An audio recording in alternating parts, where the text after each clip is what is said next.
Ancora sangue sulle strade. Giovedì, poco prima delle 23, un trentenne di origini bosniache residente a Mogliano Veneto ha perso la vita dopo essersi scontrato con l'auto guidata da un 31enne trevigiano.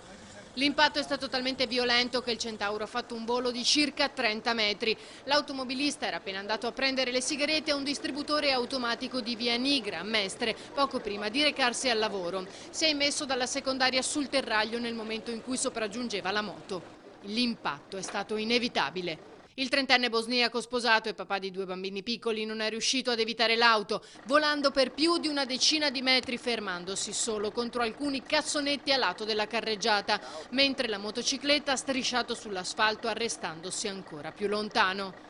È morto sul colpo, troppo gravi, traumi riportati, inutile l'intervento dei sanitari del 118. Il terraglio è rimasto chiuso al transito fino alle 2 di notte, quando la salma è stata rimossa dopo il nulla osta del magistrato. Sul posto per i rilievi il reparto motorizzato della Polizia Municipale, oltre che una volante della Questura.